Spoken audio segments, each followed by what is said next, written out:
믿을 수 없는 소식입니다. 뉴욕 명문 사립고의 절대 강자 줄리아가 수학 경시대회에서 한국에서 온 전학생에게 믿을 수 없는 패배를 당했습니다. 줄리아의 자존심은 산산조각 났고 그런 한국인 민지를 이기기 위해 민지를 철저히 분석했습니다.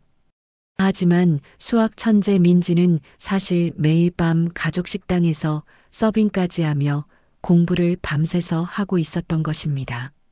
그걸 본 줄리아는 민지를 이기기 위해 한국으로 유학을 결심합니다. 대치동 학원가의 치열한 경쟁 속으로 뛰어든 미국 소녀.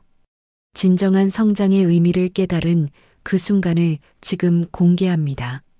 그 전에 잠깐 1초면 누를 수 있는 좋아요 한 번만 눌러주시면 영상 제작에 큰 힘이 됩니다. 뉴욕 명문 사립고등학교 브룩필드 아카데미의 복도에 울려 퍼지는 발소리는 다른 학생들과는 조금 달랐습니다. 줄리아 윌슨은 교실로 향하는 발걸음 하나하나에 자신감을 실었죠. 21개의 트로피가 줄리아의 방 선반을 가득 채우고 있었습니다. 수학 올림피아드, 과학 경시대회, 문학 에세이 대회까지 줄리아가 참가한 대회마다 우승 트로피가 따라왔어요. 줄리아, 어서 와. 수학 선생님, 미첼 선생님이 환하게 웃으며 반겼습니다. 오늘 새로 전학 온 학생이 있어. 너희와 함께 공부하게 될 거야. 줄리아는 무심하게 고개를 끄덕였습니다. 새 학생이라 아마도 브룩필드의 수준을 따라오지 못해 고전하겠죠. 이곳에서 살아남기는 쉽지 않으니까요. 줄리아는 자리에 앉아 노트를 펼치며 생각했어요. 새 전학생은 곧 내가 이 학교의 최고 수재라는 걸 알게 되겠지. 교실 문이 열리고 작은 키의 동양 소녀가 들어왔습니다. 단정하게 묶은 검은 머리와 수수한 옷차림이었지만 눈빛만은 또렷했죠. 안녕하세요. 저는 한국에서 온 김민지입니다. 만나서 반갑습니다. 민지의 영어는 부자연스러운 억양이 있었지만 명확했어요. 줄리아는 관심 없다는 듯 창밖을 바라보았습니다. 또 하나의 평범한 전학생일 뿐이라고 생각했죠. 수업이 시작되고 미첼 선생님은 칠판에 복잡한 미적분 문제를 적었습니다. 이번 주 수학 경시대회 문제 중 하나입니다. 누가 풀어볼까요? 줄리아가 자신있게 손을 들고 칠판 앞으로 나갔습니다. 이런 수준의 문제는 눈 감고도 풀 수 있었어요. 줄리아의 손이 분필을 잡고 유려하게 움직일 때마다 교실은 조용해졌습니다. 다른 학생들은 그녀의 해결 과정을 따라가기 위해 필사적으로 노트에 필기했죠. 훌륭해요, 줄리아. 미첼 선생님이 말했습니다. 완벽한 접근법이네요. 줄리아는 만족스러운 미소를 지으며 자리로 돌아갔어요. 그런데 뒤에서 작은 소리가 들렸습니다. 다른 방법도 있는데요. 교실이 순간 조용해졌습니다. 누가 감히 줄리아의 해법에 의문을 제기한 건지 모두가 궁금해했죠. 민지가 조용히 손을 들고 있었습니다. 민지, 앞으로 나와서 설명해 볼래? 미첼 선생님이 호기심 어린 표정으로 물었어요. 민지는 긴장한 모습 없이 칠판 앞으로 나왔습니다. 그리고 줄리아의 풀이보다 훨씬 간결한 방법으로 문제를 해결했어요. 단 세 줄의 풀이로 완벽한 답을 이끌어낸 민지를 보며 줄리아의 얼굴이 붉어졌습니다. 놀랍군요, 민지. 미첼 선생님이 감탄했습니다. 훨씬 더 효율적인 접근법이에요. 줄리아는 자리에 앉아 손톱을 세게 눌렀어요. 이런 일은 처음이었습니다. 누군가가 자신보다 나은 방법을 제시한 것이 그것도 방금 전학 온 한국 소녀라니요. 민지가 자신의 영역을 침범한 것 같은 기분이 들었습니다. 수업이 끝나고 줄리아는 민지에게 다가갔어요. 너 꽤 잘하네. 운이 좋았어. 민지는 미소 지었습니다. 고마워요. 하지만 운이 아니라 연습이에요. 다음 주에 지역 수학 경시 대회가 있어. 거기서 실력을 제대로 겨뤄보자고 줄리아가 도전적으로 말했습니다. 민지는 잠시 생각하더니 고개를 끄덕였어요. 좋아요. 기대할게요. 줄리아는 그날 밤 평소보다 3시간을 더 공부했습니다. 자신의 우월함을 증명해야 했기 때문이죠. 민지에게 패배한다는 건 상상조차 할 수 없었어요. 줄리아의 머릿속에는 오직 승리만이 있었습니다. 수학 경시대회 당일 브룩필드 아카데미의 대강당은 긴장감으로 가득 찼습니다. 지역 내 15개 학교에서 모인 학생들이 자리를 잡고 앉았어요. 줄리아는 입구에서 민지를 발견했고 그녀의 평온한 표정이 더욱 신경 쓰였습니다. 민지는 마치 큰 시험이 아닌 일상적인 문제를 풀러온 것처럼 보였죠. 긴장하지 않아? 줄리아가 도발적으로 물었습니다. 민지는 부드럽게 미소 지었어요. 시험은 항상 긴장되지만 최선을 다하면 그만이에요. 줄리아는 코웃음을 쳤습니다. 이런 태도가 이해되지 않았어요. 줄리아에게 시험은 전쟁터와 같았고 반드시 승리해야 하는 싸움이었거든요. 심사위원이 시험지를 나눠주기 시작했습니다. 줄리아는 첫 페이지를 넘기자마자 자신감이 솟았어요. 모든 문제가 익숙했죠. 줄리아의 펜이 종이 위를 빠르게 움직였습니다. 한 문제, 두 문제. 순조롭게 풀어나갔어요. 그런데 마지막 두 문제에서 줄리아는 잠시 멈췄습니다. 접근 방식이 쉽게 떠오르지 않았어요. 시간이 흐르면서 줄리아의 이마에 땀이 맺혔죠. 옆자리를 슬쩍 보니 민지는 이미 마지막 페이지를 넘기고 있었습니다. 민지의 표정은 여전히 평온했고 펜을 놓고 답안지를 검토하고 있었어요. 어떻게 이렇게 빨리? 줄리아의 속에서 불안감이 커졌습니다. 줄리아는 서둘러 남은 문제를 풀기 시작했지만 집중력이 흐트러진 상태였죠. 결과 발표는 이틀 후에 이루어졌어요. 학교 게시판에 크게 붙은 결과지에 줄리아는 자신의 이름을 찾았습니다. 둘째 줄이었어요. 첫째 줄에는 김민지 마이너스 브룩필드 아카데미라고 적혀 있었습니다. 줄리아의 가슴이 무너져 내렸어요. 이렇게 공개적으로 패배한 것은 처음이었습니다. 학생들이 모여들어 결과를 확인하며 웅성거렸죠. 몇몇은 줄리아를 향해 놀란 시선을 보냈습니다. 축하해. 줄리아는 억지로 미소 지으며 민지에게 말했어요. 하지만 속으로는 분노가 끓어올랐죠. 민지는 진심 어린 눈빛으로 말했습니다. 너도 정말 잘했어. 마지막 문제는 정말 어려웠어. 줄리아는 위로가 필요하지 않았어요. 그녀에게 필요한 건 복수였습니다. 다음 달에 주 대회가 있어. 거기서 다시 붙자. 민지는 잠시 주저하는 듯 했지만 고개를 끄덕였어요. 좋아요. 그날 밤 줄리아는 자신의 방에 틀어박혔습니다. 모든 교과서와 문제집을 펼쳐놓고 공부에 몰두했어요. 밤을 새워가며 문제를 풀었습니다. 부모님이 걱정스러운 목소리로 불렀지만 줄리아는 대답하지 않았죠. 오직 승리만이 그녀의 마음을 채웠습니다. 주 대회가 열리는 날까지 줄리아는 자신을 극한으로 몰아붙였어요. 학교 수업 이외의 모든 활동을 포기했고 친구들과의 약속도 취소했죠. 줄리아에게는 오직 민지를 이기는 것만이 중요했습니다. 대회 당일 줄리아는 자신감에 차 있었어요. 이번에는 지지 않을 거라고 스스로에게 다짐했습니다. 시험장에 들어서자 민지가 조용히 앉아 책을 읽고 있었어요. 줄리아는 의도적으로 민지 옆자리에 앉았습니다. 이번에는 이길 거야.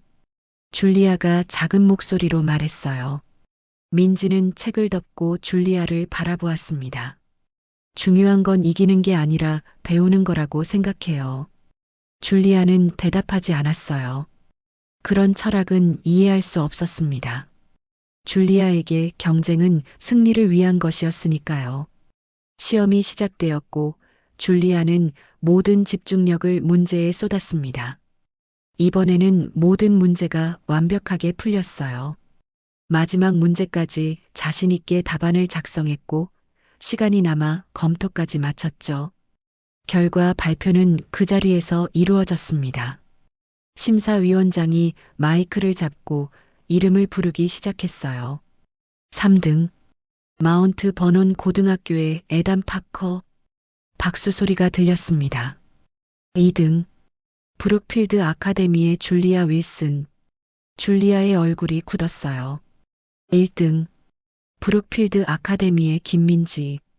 박수 소리가 크게 울렸습니다. 줄리아는 무대 위로 올라가 메달을 받았지만 그녀의 눈은 공허했어요. 두 번째 패배였습니다. 어떻게 이럴 수 있을까요? 줄리아는 자신의 능력을 의심하기 시작했어요. 민지의 비결이 무엇인지, 어떻게 항상 한 발 앞서 나가는지 이해할 수 없었습니다. 시상식이 끝나고 줄리아는 민지에게 다가갔어요. 이번에는 도전적인 말 대신 진심 어린 질문을 던졌습니다. 어떻게 하는 거야? 어떻게 항상 나보다 잘할 수 있어? 민지는 잠시 생각하더니 조용히 대답했어요. 나는 그저 문제를 푸는 것을 즐기고 실패해서 배우려고 노력해. 내가 생각하는 것처럼 특별한 비결은 없어. 줄리아는 그 말을 이해할 수 없었습니다. 하지만 민지의 말에는 진실이 담겨 있다는 걸 느꼈어요. 민지는 경쟁 자체보다 성장을 더 중요시하는 것 같았습니다. 줄리아는 처음으로 자신의 방식에 의문을 품기 시작했어요. 토요일 아침 줄리아는 부모님과 함께 브룩스 애비뉴에 있는 새로 생긴 레스토랑에 가기로 했습니다. 윌슨 가족은 매주 토요일 아침 맛있는 아침 식사를 함께하는 전통이 있었어요. 어머니가 추천한 서울 가든이라는 한국 식당이었습니다. 최근에 오픈했는데 평이 아주 좋더라고요. 줄리아의 어머니 캐롤린이 말했습니다. 오너 셰프가 한국에서 직접 온 요리사라던데. 줄리아는 별 관심 없이 고개를 끄덕였어요. 사실 그녀의 머릿속은 여전히 민지와의 두 번째 패배로 가득 차 있었죠. 어떻게 해도 민지를 이길 수 없다는 사실이 줄리아를 괴롭혔습니다. 레스토랑에 들어서자 은은한 전통 음악이 흘러나왔어요. 인테리어는 모던한 느낌 속에 한국적인 요소가 곳곳에 녹아 있었습니다. 줄리아 가족은 창가 자리에 안내되었고 메뉴판을 받았죠. 무엇을 주문할지 추천해 드릴까요? 그 목소리가 묘하게 익숙했습니다.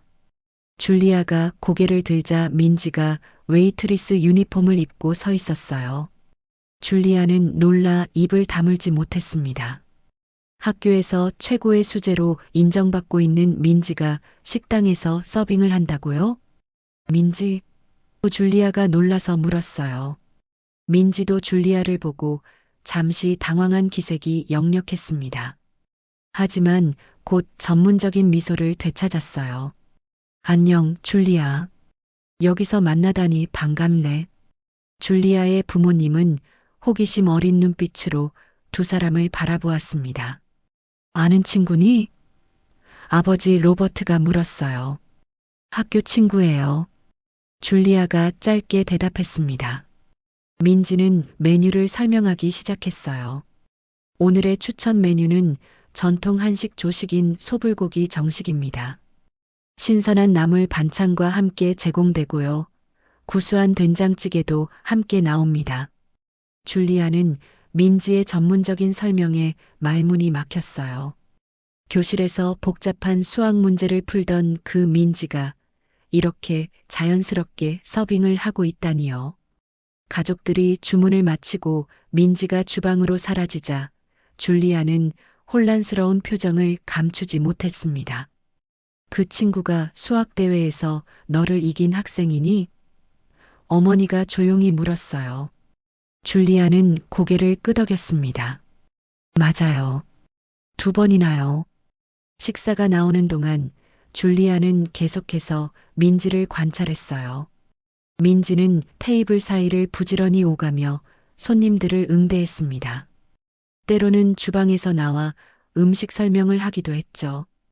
그녀는 피곤해 보였지만 언제나처럼 침착하고 집중된 모습이었습니다.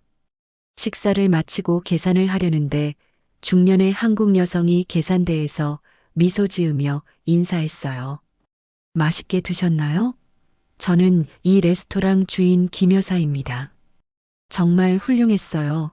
캐롤린이 대답했습니다. 특히 된장찌개가 일품이었어요. 김 여사는 활짝 웃었습니다. 감사합니다. 제 딸 민지가 잘 대접해 드렸나요? 줄리아는 충격을 받았어요. 민지가 레스토랑 주인의 딸이라고요? 줄리아의 머릿속에 여러 생각이 교차했습니다. 민지는 학교에서 최고의 수재이면서 주말에는 가족 식당에서 일하고 있었던 거예요. 줄리아 가족이 레스토랑을 나설 때 민지가 잠시 줄리아에게 다가왔습니다. 오늘 봐서 좀 당황했어. 우리 어머니가 2달 전에 이 레스토랑을 열으셨어. 주말에는 항상 돕고 있어. 너 공부는 언제 해? 줄리아가 물었어요. 이해가 되지 않았습니다. 민지는 살짝 웃었습니다. 틈틈이 밤에 주로 해. 한국에서는 이게 일상이었어. 줄리아는 말을 잇지 못했어요. 민지가 학교 공부만 하는 게 아니라 가족 사업까지 돕고 있다는 사실이 믿기지 않았습니다. 그럼에도 불구하고 민지는 항상 수업에서 최고의 성적을 유지했고 대회에서는 줄리아를 이겼어요. 집으로 돌아오는 차 안에서 줄리아는 창밖을 응시하며 깊은 생각에 잠겼습니다. 지금까지 줄리아는 자신의 성공이 타고난 재능 덕분이라고 생각했어요. 하지만 민지는 달랐습니다. 그녀는 어려운 환경 속에서도 끊임없이 노력하고 있었어요. 줄리아는 처음으로 자신의 특권에 대해 생각하기 시작했습니다. 저녁 줄리아는 자신의 방에 앉아 책상 위의 트로피들을 바라보았어요. 이전에는 자부심을 느꼈던 이 트로피들이 갑자기 공허하게 느껴졌습니다. 민지의 모습이 계속해서 떠올랐어요. 학교에서 수학 문제를 푸는 모습, 레스토랑에서 손님을 응대하는 모습, 그리고 그 모든 상황에서 보여준 침착함과 겸손함까지. 줄리아는 노트북을 열고 한국 교육에 대해 검색하기 시작했습니다. 검색 결과는 충격적이었어요. 한국 학생들의 하루 공부 시간, 경쟁적인 입시, 문화, 사교육 시스템까지. 민지가 자라온 환경은 줄리아의 상상을 초월했습니다. 이런 환경에서 민지는 어떻게 그런 실력을 갖게 된 걸까? 줄리아는 중얼거렸어요. 다음 날 줄리아는 용기를 내어 민지에게 다가갔습니다. 너의 레스토랑에 가봤어. 정말 맛있더라. 민지는 미소 지었어요. 고마워. 우리 어머니가 요리사셔. 너는 언제부터 그렇게 일했어? 줄리아가 조심스럽게 물었습니다. 민지의 표정이 잠시 진지해졌어요. 한국에서부터. 우리 가족은 항상 함께 일했어. 미국에 온 것도 더 나은 기회를 찾기 위해서였지. 줄리아는 민지의 인생 이야기를 들으며 깊은 감동을 받았습니다. 민지는 단순히 천재가 아니었어요. 그녀는 어려운 환경 속에서 끊임없이 노력하며 자신의 길을 개척해온 사람이었습니다. 줄리아는 자신이 얼마나 특권층에 있었는지 새삼 깨달았어요. 그날 밤 줄리아는 결심했습니다. 단순히 민지를 이기는 것이 목표가 아니라 민지처럼 진정으로 노력하고 성장하는 사람이 되고 싶었어요. 그리고 그 첫걸음으로 한국의 교육 방식에 대해 더 알아보기로 했습니다. 일요일 아침 줄리아는 부모님을 거실로 불러 모았습니다. 평소와 달리 진지한 표정의 줄리아를 보며 부모님은 의아한 눈빛을 교환했어요.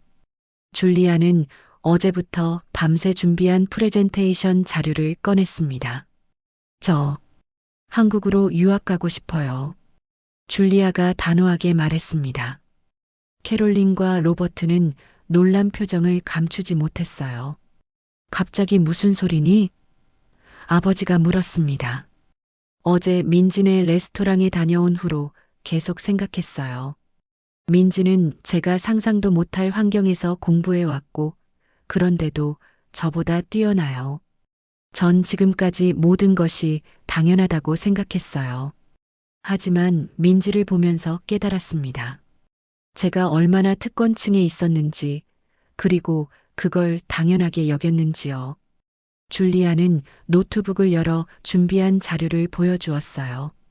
한국의 교육 시스템, 문화, 그리고 서울의 명문 고등학교들에 대한 정보였습니다. 한국은 세계에서 교육열이 가장 높은 나라 중 하나예요.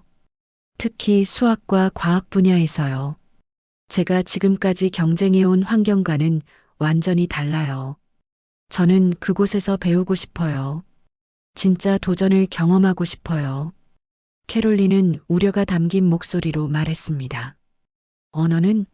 너 한국어 한마디도 못하잖니. 영어로 수업하는 국제학교가 있어요.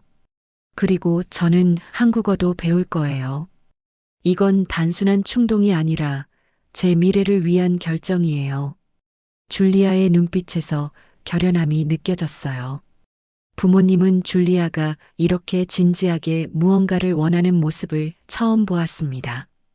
항상 자신감 넘치고 모든 것을 쉽게 얻었던 줄리아가 이제는 진정한 도전을 원하고 있었어요. 1년만 가게 해주세요. 제가 한국에서 배울 수 있는 게 정말 많을 거예요. 단순히 학문적인 것뿐만 아니라 민지처럼 끈기와 겸손함도 배우고 싶어요. 부모님은 서로를 바라보았습니다. 줄리아의 진심이 전해진 듯 했어요. 우리가 좀 더 알아보고 생각해 볼게.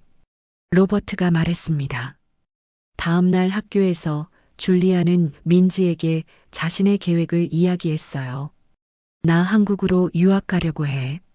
내가 자라온 교육 환경을 직접 경험해 보고 싶어. 민지는 놀란 표정이었습니다. 정말? 그건 굉장한 결정인데. 응, 어제 내 이야기를 듣고 많이 생각했어. 내가 어떻게 그렇게 뛰어날 수 있는지 이해하고 싶어졌어. 줄리아가 솔직하게 말했어요. 민지의 눈에 감동의 빛이 어렸습니다. 한국 교육은 정말 힘들어. 하지만 그만큼 배우는 것도 많아. 내가 도울 수 있는 게 있으면 말해. 이틀 후, 줄리아의 부모님은 그녀의 유학 계획을 승인했어요. 캐롤린이 한국에 있는 지인을 통해 서울의 국제학교에 문의했고, 다행히 봄학기부터 입학할 수 있는 자리가 있었습니다. 민지의 어머니도 서울에 있는 친척들을 소개해 주겠다고 했어요. 넌 정말 진지하구나. 어머니가 말했습니다. 내가 이렇게 변한 모습을 보니 놀랍기도 하고 자랑스럽기도 해. 줄리아는 미소 지었어요. 저도 놀라워요. 하지만 이게 제가 가야 할 길이라는 확신이 들어요.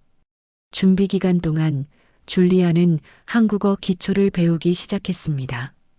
민지가 일주일에 2번씩 줄리아에게 한국어를 가르쳐 주었어요. 처음에는 발음이 어려웠지만 줄리아는 포기하지 않았죠. 민지의 인내심 있는 가르침 덕분에 줄리아는 간단한 인사말과 기본적인 표현들을 익힐 수 있었습니다. 민지는 한국 문화에 대해서도 알려주었어요. 한국에서는 예의가 정말 중요해. 특히 어른들에게는 항상 존중을 표현해야 해. 줄리아는 열심히 메모했습니다. 한국에서는 어떻게 공부해? 학원 같은 데 많이 다니니? 민지는 고개를 끄덕였어요. 대부분의 학생들은 학교가 끝나면 학원에 가. 특히 대치동이라는 곳은 학원이 정말 많아. 주요 과목마다 전문 학원이 있지. 나도 그런 곳에 가보고 싶어. 줄리아가 호기심 어린 눈빛으로 말했습니다. 마침내 출발일이 다가왔어요. 줄리아는 짐을 꾸리며 설렘과 긴장이 교차했습니다. 모든 것이 낯설고 새로운 도전이 될 것이라는 것을 알고 있었어요. 민지는 줄리아에게 작은 선물을 주었습니다. 이건 부적이야. 한국에서는 중요한 도전이나 시험 전에 이런 부적을 가지고 다녀. 행운을 빌어. 줄리아는 감동했어요. 고마워, 민지. 내가 아니었으면 이런 결정을 할 수 없었을 거야. 공항에서 부모님과 작별 인사를 나누며 줄리아는 두려움보다는 기대감이 컸습니다. 이것은 단순한 학업적인 도전이 아니라 자신의 삶과 가치관을 완전히 바꿀 수 있는 여정이라는 것을 느꼈어요. 비행기에 오른 줄리아는 창밖을 바라보며 생각했습니다. 이제 더 이상 모든 것이 쉽게 주어지는 삶은 없어. 스스로 노력하고 성장해야 해. 민지에게 질투와 경쟁심을 느꼈던 그날들이 이제는 멀게만 느껴졌어요. 줄리아는 이 여정을 통해 자신이 어떻게 변화할지 기대하며 새로운 챕터를 시작할 준비가 되어 있었습니다. 인천국제공항에 도착한 줄리아는 낯선 글자들과 언어로 가득한 환경에 압도되었습니다. 다행히 민지의 사촌 수진이 공항에서 기다리고 있었어요. 수진은 서울대학교 영문학과 학생으로 유창한 영어 실력을 갖추고 있었습니다. 안녕, 줄리아. 한국에 온 것을 환영해. 수진이 밝게 웃으며 말했어요. 줄리아는 배운 대로 어색하게 고개를 숙이며 인사했습니다. 안녕하세요. 만나서 반갑습니다. 수진은 미소 지었어요. 한국어 연습했구나. 발음이 꽤 좋은데? 공항에서 나와 서울로 향하는 동안 줄리아는 창밖으로 펼쳐진 도시 풍경에 감탄했습니다. 뉴욕과는 다른 느낌의 고층 빌딩들, 한글로 가득한 간판들, 그리고 분주하게 움직이는 사람들이 모두 새롭게 다가왔죠. 너희 국제학교는 강남에 있어. 한국에서 가장 교육열이 높은 지역이지. 내가 입학하는 서울국제아카데미는 영어로 수업을 진행하지만 한국 교육 방식도 일부 도입하고 있어. 수진이 설명했어요. 줄리아가 머물 곳은 수진의 가족집이었습니다. 아파트에 도착하자 수진의 부모님이 반갑게 맞아주셨어요. 비록 언어는 통하지 않았지만 그들의 따뜻한 환대에 줄리아는 금방 편안함을 느꼈습니다.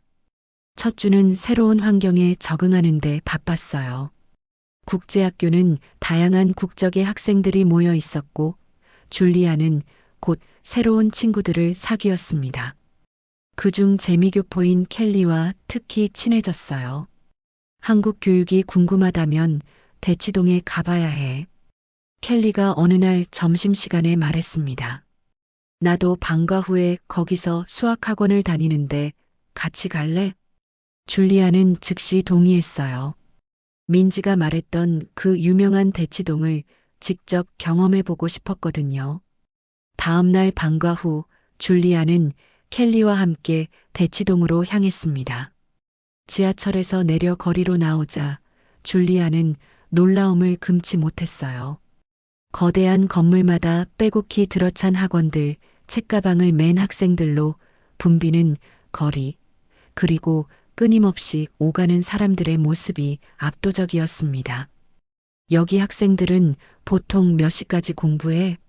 줄리아가 물었어요. 켈리는 어깨를 으쓱했습니다. 밤 11시, 12시는 기본이야. 일부 학원은 새벽까지 운영하기도 해. 줄리아는 놀라서 눈을 크게 떴어요. 뉴욕에서 그녀가 열심히 공부한다고 생각했던 시간은 여기 학생들의 일상과 비교하면 아무것도 아니었습니다. 켈리가 다니는 정상 수학학원에 들어서자 조용한 긴장감이 감돌았어요.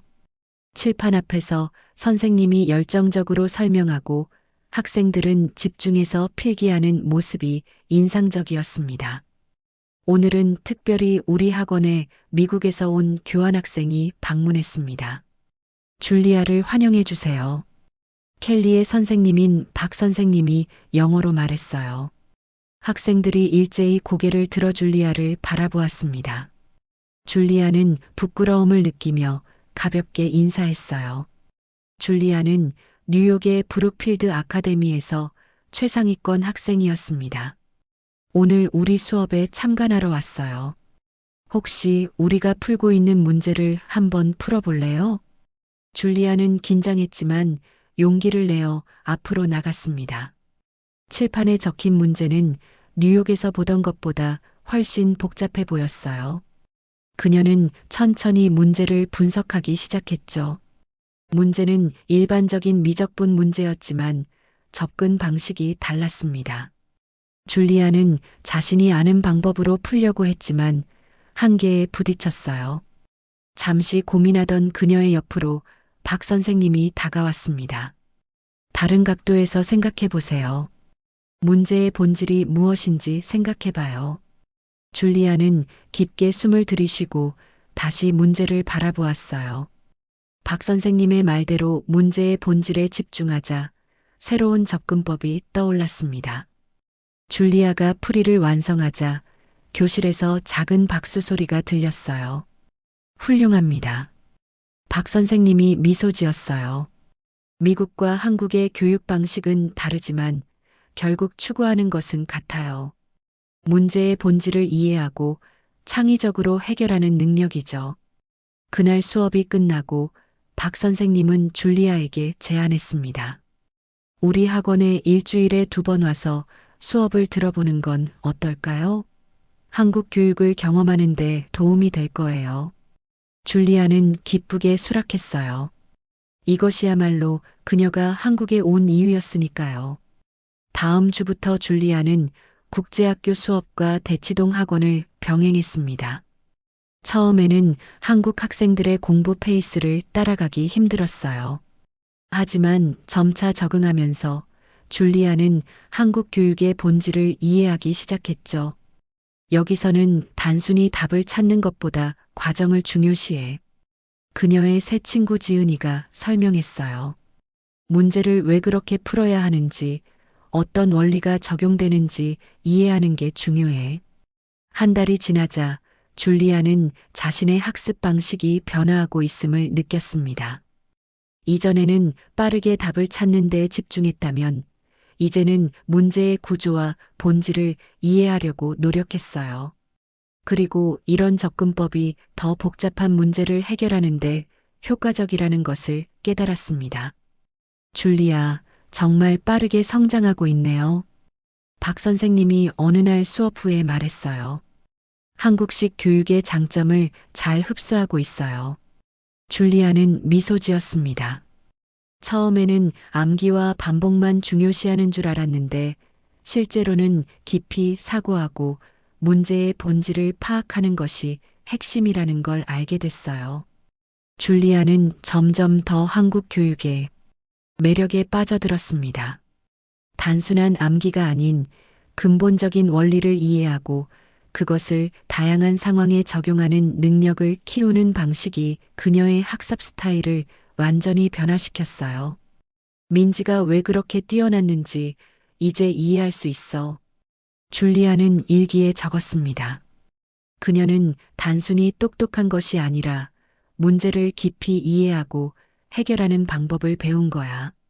한국 생활 2달 차, 줄리아는 국제학교와 대치동 학원을 오가며 바쁜 나날을 보내고 있었습니다.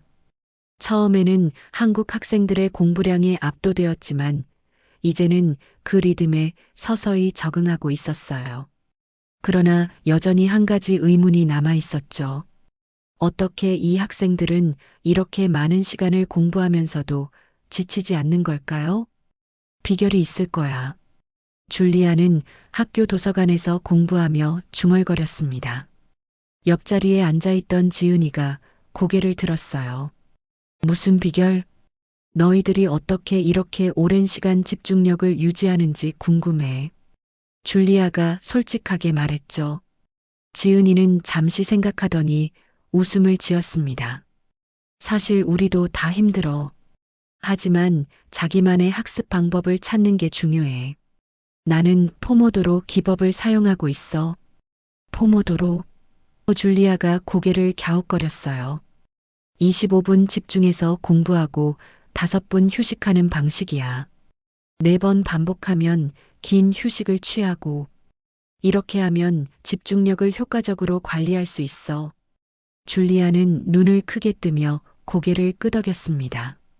지금까지 그녀는 무작정 오랜 시간 앉아 있는 것이 한국식 공부라고 생각했지만 실제로는 더 체계적이고 효율적인 방법이 있었던 거였어요. 다음 날 줄리아는 학교 상담 선생님인 김 선생님을 찾아갔습니다. 한국 학생들의 자기주도학습법에 대해 더 알고 싶어요. 김 선생님은 환하게 웃으며 맞아주셨어요. 요즘 한국 교육에 많은 관심을 보이고 있네요. 자기주도학습은 우리 교육의 핵심 중 하나예요. 자기주도학습이 정확히 무엇인가요? 줄리아가 궁금해했습니다. 스스로 목표를 설정하고 계획을 세우고 실행하는 과정이에요. 단순히 누군가가 시키는 대로 하는 것이 아니라 자신의 학습에 책임을 지는 거죠. 김 선생님은 책상 서랍에서 작은 노트를 꺼내 줄리아에게 건넸습니다. 이건 학습 다이어리예요. 많은 한국 학생들이 사용하는 도구죠. 줄리아는 호기심 어린 눈으로 노트를 펼쳐보았어요. 페이지마다 목표 설정, 일일 계획, 복습 체크리스트, 오답 노트 등 다양한 섹션이 있었습니다. 이걸 매일 작성하면 자신의 학습 패턴을 파악하고 개선할 수 있어요. 실패해서 배우는 것도 중요하죠. 김 선생님이 설명했어요. 그날부터 줄리아는 학습 다이어리를 작성하기 시작했습니다. 처음에는 어색했지만 날이 갈수록 자신만의 학습 리듬을 찾아가는 것이 즐거웠어요. 특히 오답 노트는 가장 유용했습니다. 틀린 문제를 단순히 넘어가는 것이 아니라 왜 틀렸는지 분석하고 다시 풀어보는 과정에서 깊은 이해를 얻을 수 있었어요. 이제 시험을 위해 공부하는 것이 아니라 이해를 위해 공부하고 있어. 줄리아는 켈리에게 말했습니다. 정말 다른 느낌이야. 켈리는 고개를 끄덕였어요. 그게 바로 한국 교육의 강점이지. 물론 약점도 있어. 너무 경쟁적이고 스트레스가 심할 때도 있으니까. 줄리아는 이제 한국 교육의 장단점을 균형 있게 바라볼 수 있게 되었습니다. 무조건적인 동경이 아니라 비판적 수용이 필요하다는 것을 깨달았어요. 어느 토요일 줄리아는 대치동 학원 선배인 준호의 초대로 스터디 그룹에 참여하게 되었습니다. 5명의 학생들이 카페에 모여 수학 문제를 함께 풀고 토론하는 자리였어요. 우리는 일주일에 한 번씩 모여 각자 준비해온 어려운 문제를 함께 풀고 토론하는 거야. 준호가 설명했습니다. 줄리아는 처음에 긴장했지만 곧 그 분위기에 매료되었어요. 학생들은 서로 경쟁하는 것이 아니라 협력하고 지식을 나누고 있었습니다. 한 문제를 여러 방향에서 접근하며 각자의 시각으로 해석하고 토론했어요. 이건 정말 새로운 경험이네. 줄리아가 감탄했습니다. 미국에서는 보통 혼자 공부하거나 그룹 프로젝트를 할 때도 이렇게 깊이 있게 토론하지는 않았어. 협력적 학습도 자기주도 학습의 한 부분이야. 준호가 웃으며 말했어요. 다른 사람의 관점에서 배울 수 있으니까. 봄이 오고 벚꽃이 서울 거리를 뒤덮었습니다. 줄리아는 한국 생활 4개월째에 접어들었고 이제는 간단한 한국어로 대화도 할 수 있게 되었어요. 국제학교와 대치동 학원에서의 학습을 통해 학문적으로 많은 성장을 이루었지만 그녀가 가장 놀라운 발견을 한 것은 한국의 일상 문화였습니다. 오늘은 나와 함께 특별한 곳에 가볼까? 수진이 어느 토요일 아침 제안했어요. 줄리아는 호기심 어린 눈빛으로 물었습니다. 어디? 청계천. 서울 도심을 가로지르는 하천인데 도시 재생의 상징이기도 해. 그리고 거기서 자원봉사 활동이 있어. 그날 오후 줄리아는 수진과 함께 청계천으로 향했습니다. 맑은 물이 흐르는 하천 주변으로 시민들이 여유롭게 산책하고 있었어요. 청계천 입구에서 여러 청소년들이 모여 있었습니다. 이건 청소년 환경지킴이 활동이야. 매달 한 번씩 청계천 주변을 청소하고 환경보호에 대해 시민들에게 알리는 봉사활동이지. 수진이 설명했어요. 줄리아는 자원봉사자 조끼를 입고 다른 청소년들과 함께 활동에 참여했습니다. 쓰레기를 줍고 재활용품을 분류하고 지나가는 시민들에게 환경보호 팸플릿을 나눠주는 일이었어요. 처음에는 어색했지만 곧 그 의미를 이해하게 되었습니다. 미국에서도 환경봉사활동이 있지만 이렇게 체계적으로 청소년들이 주도하는 건 처음 봐요. 줄리아가 감탄했습니다. 봉사활동을 마친 후 단체 리더인 대학생 민석이 모두를 모아 소감을 나누는 시간을 가졌어요. 오늘 활동을 통해 무엇을 느꼈나요? 민석이 물었습니다. 줄리아는 용기를 내어 손을 들었어요. 저는 공동체 의식을 느꼈어요. 모두가 함께 노력해서 환경을 보호한다는 것이 정말 인상적이었습니다. 민석은 미소 지었습니다. 맞아요. 우리는 우리라는 의식이 강해요.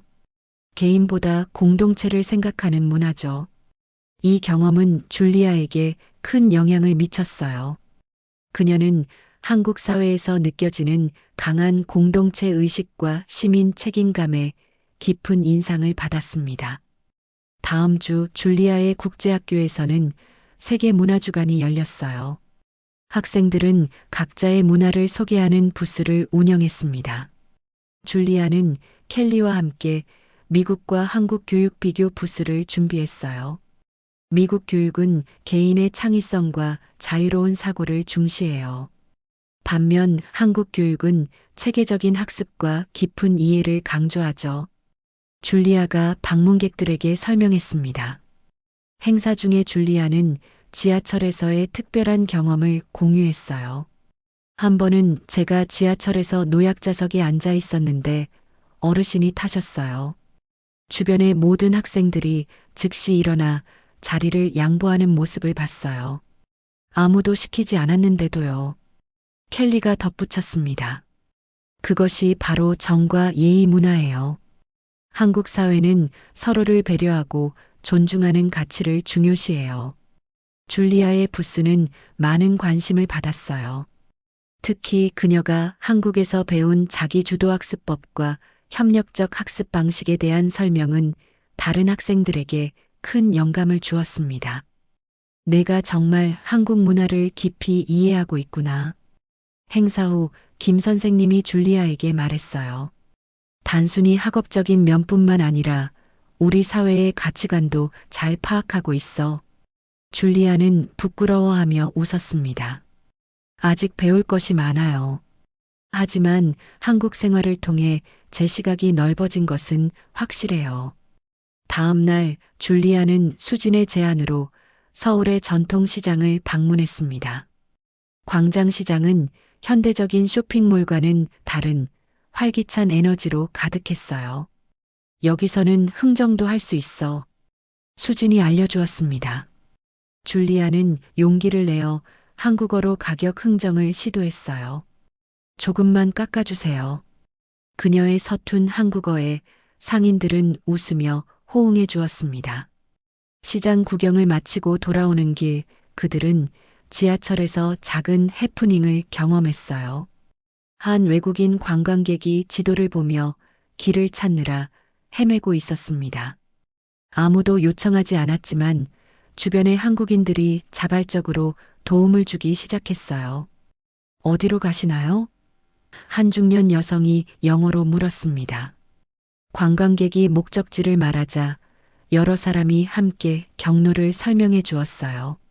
한 고등학생은 자신의 휴대폰으로 지도 앱을 보여주며 상세히 안내했습니다. 이런 모습이 정말 인상적이에요. 줄리아가 수진에게 말했어요. 아무도 시키지 않았는데도 모두가 자발적으로 돕네요. 수진은 미소 지었습니다. 우리는 정이라는 감정을 중요시해. 서로 돕고 배려하는 마음이지. 물론 모든 한국인이 그런 건 아니지만 사회적 가치로서 중요하게 여겨져. 그날 밤 줄리아는 일기장에 자신의 생각을 정리했어요. 한국에서 배운 것은 단순히 학문적인 지식만이 아니다. 공동체 의식, 상호 배려, 그리고 존중의 문화가 어떻게 사회를 형성하는지 배웠다. 미국에서는 개인의 자유와 권리를 중시하지만 여기서는 함께하는 조화로움이 더 중요하다. 이 두 가지 가치관의 균형을 찾는 것이 중요하다는 것을 깨달았다.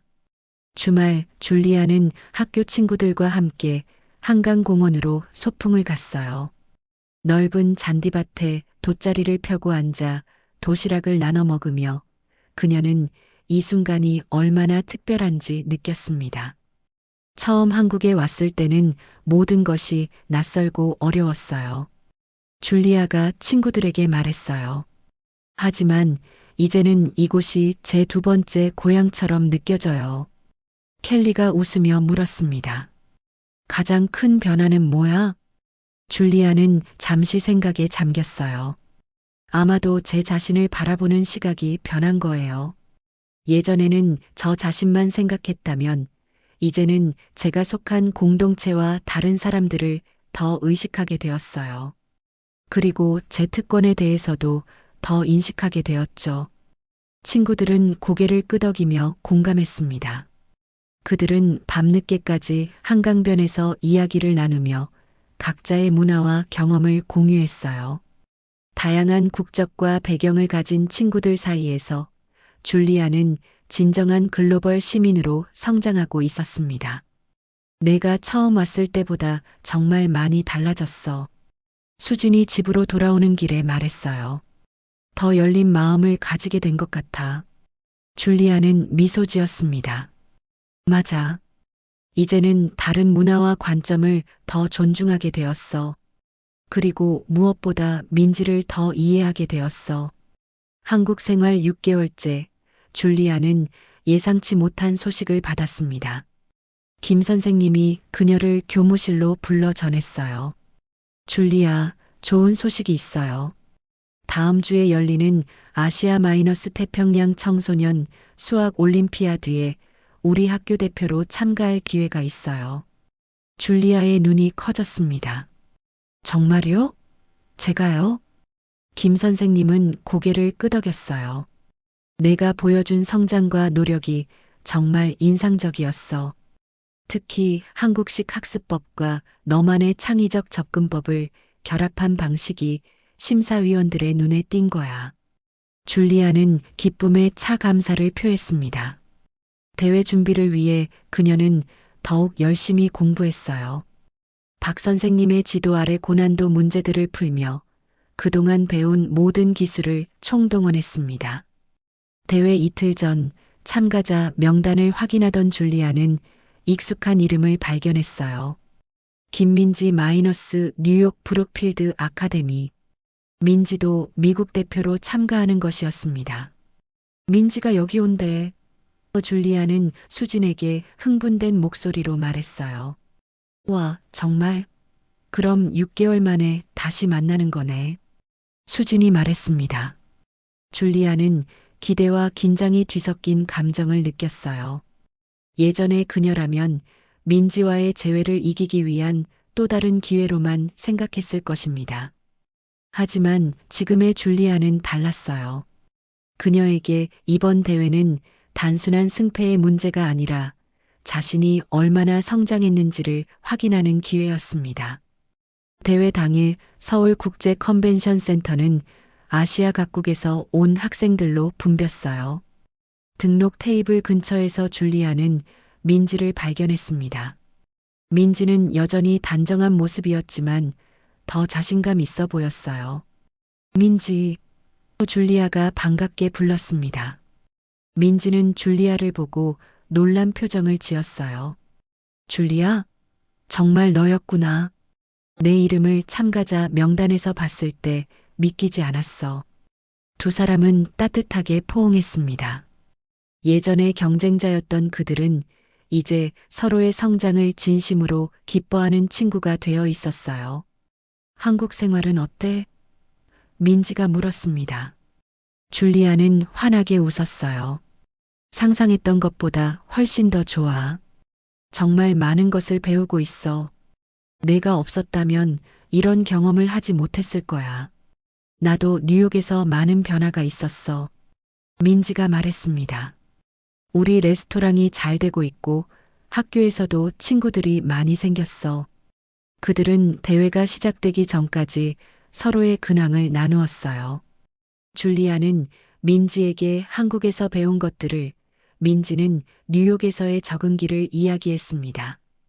두 사람 모두 각자의 환경에서 성장하고 있었어요. 대회는 오전 9시 정각에 시작되었습니다. 문제들은 예상대로 매우 어려웠지만 줄리아는 이제 어려운 문제 앞에서도 당황하지 않았어요. 그녀는 민지에게서 배운 끈기와 한국에서 익힌 체계적인 접근법을 활용해 차분하게 문제를 풀어나갔습니다.